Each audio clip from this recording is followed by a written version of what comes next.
Welcome to Literature Hub. Today we are going in depth in the life of Edmund Spenser, who is also known as the poet's poet. His lifespan was between 1552 to 1599. There is no detail about his parenthood because during those time it was much harder because we are talking about 16th century. So it was much harder to find out the exact name of the parents of these writers. He was born near Smithfield, East Smithfield, near the town of London. He was from a very poor family. His first wife was Maccabeus Child. Please remember the name of the wife, Maccabeus Child. He married her in 1579. In 1579, he married Maccabeus Child. Then he met Sydney. There was one group also which we are talking later in the video. Sydney introduced him to Queen Elizabeth, and then he was appointed as a secretary to Lord Grey de Wilton. Grey de Wilton, who was the Lord Deputy of Ireland. So in 1580 he went to Ireland. In 1580 he met with Queen, who then made him the secretary to Lord Grey de Wilton, and then he went to Ireland.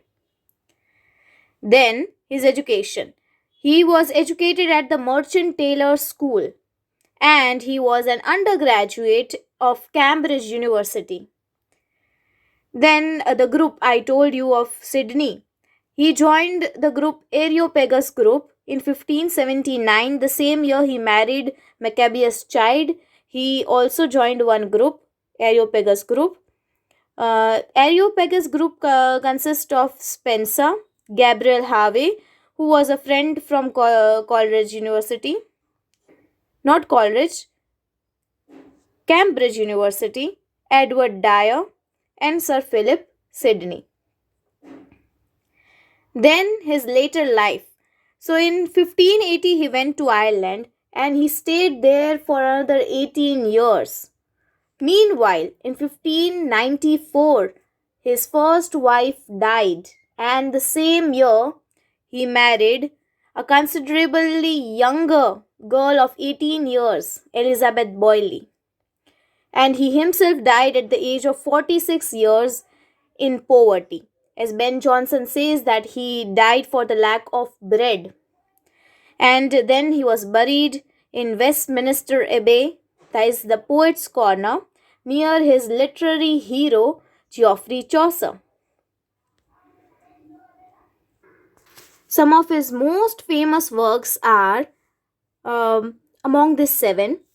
If you want the date, I will provide you with dates also, dates of publication. The first was The Shepherd's Calendar, his early work, published in 1579. You please try to understand the chronology.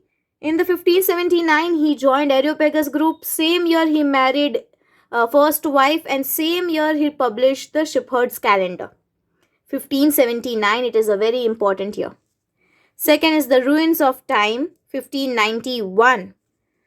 And The Ruins of Rome, again 1591. So it is really easy to remember. First one, 1579, he joined that group, he married, and he wrote this work, first work.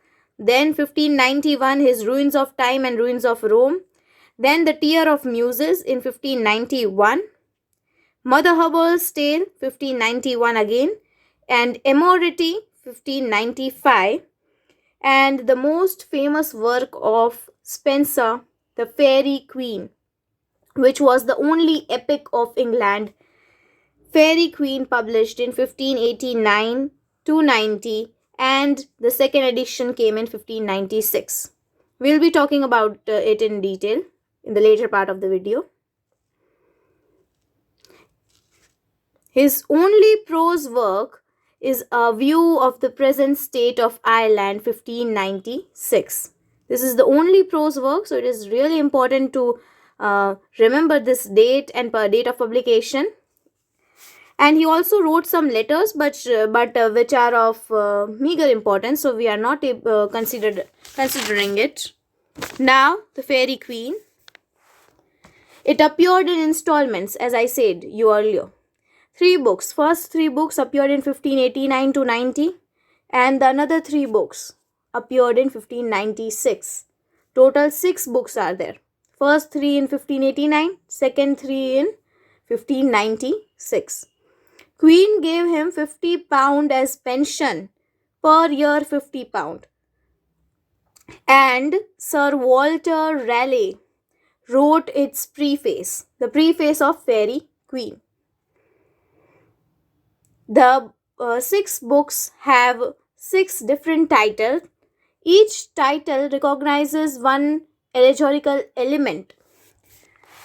First is the Knight of the Red Cross, which is a symbol of holiness, divinity. Second is Sir Gunyan, which is for temperance. Each of his book has some of the virtues of life explained. So in the first book, The Knight of the Red Cross, he explained the virtue of holiness. Second, Sir Gunyan, he tried to teach us virtue of temperance. Third book was Brinomart, in which he talked about chastity. Fourth, Campbell, which is all about friendship. Fifth is Artigal, which is based on justice. And the last, Calidor, based on courtesy. So, remember this title, please. He also invented Spenserian stanzas. Each stanzas are of 9 lines. First 8 lines are in iambic pentameter, and the last is Alexandria or iambic hexameter. And the rhyming scheme of these Spenserian stanzas are A B A B, B C B C C. They are longer than the usual stanzas but shorter than the sonnets. Characteristics as a poet.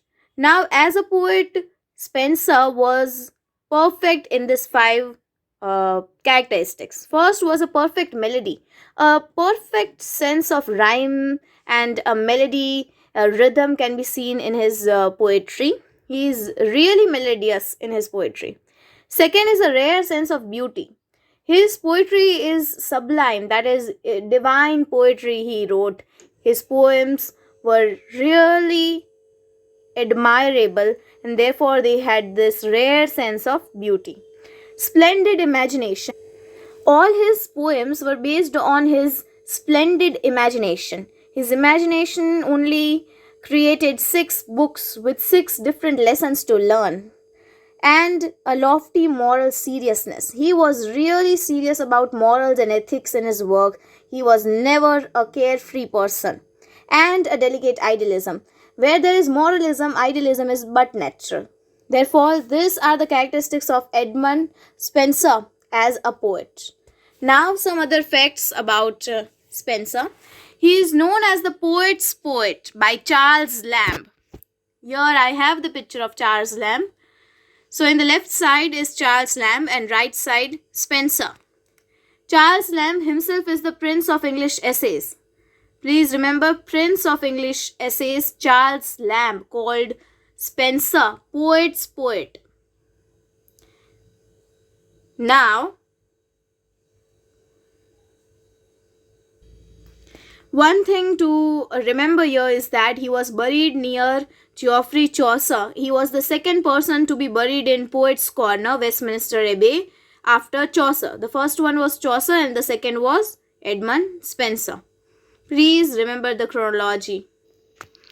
Now, some criticism of Spenser was given by Ben Jonson. He said that he write no language because Spenser used to invent new words to fit into his poetry, because he had a rare sense of beauty and rhyming melody in his poetry, and therefore he used to coin new words, and therefore his poem became really hard to understand. So Ben Jonson said that he write no language. He has his own type of language to write. Also, one famous poet, Alexander Pope, He said of Spenser that there is something in Spenser that pleases one as strongly in one's old age as it did in one's youth. So, this is a really famous quotation said by Alexander Pope for Spenser. Here we end up this video. Thank you for watching.